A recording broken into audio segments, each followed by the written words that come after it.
සිරස නමා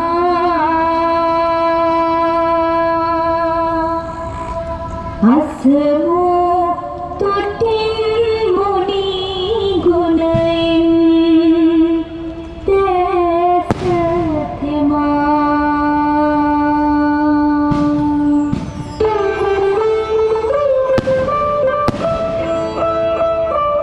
සම්බුලා ජාතකය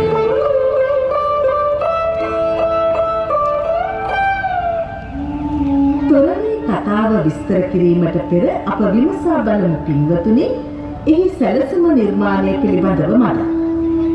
දෙකිනවර සිටිනවා පින්වතුනි රාක්ෂයෝ දෙදෙනෙක්. හැබැයි මේ කතාවේ නම් සඳහන් වෙන්නේ එක් රාක්ෂයෙකු පිළිබඳවයි. නමුත් මේ කතා රචකයා රාක්ෂයන් දෙදෙනෙක් කතාවට ඇතුළත් කොට තිබෙනවා.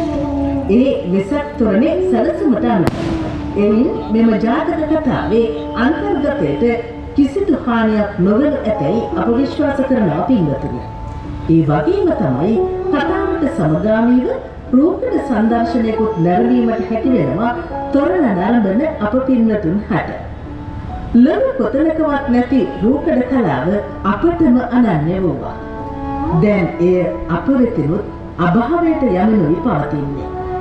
එවන් පසුබිමක බොරැල්ල මැගසින් එක්සත් වෙළඳුන්ගේ ශ්‍රී වෛශාඛ්‍ය සමිතිය තොරණ කලාවේ පළමු වරට ගෙනෙන මේ කර්තව්‍ය සැබවින්ම ඔවුන්හට ගෞරව ප්‍රණාමය අප පුද කර සිටිය යුතුයි.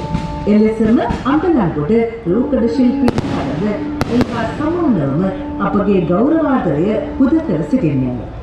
හොඳයි, එසේනම් අපි සමාධිගත වෙමු තොරණේ මේ ලස්සන කතන්දරයට සමන් දීමට මෙතෙන් සිට.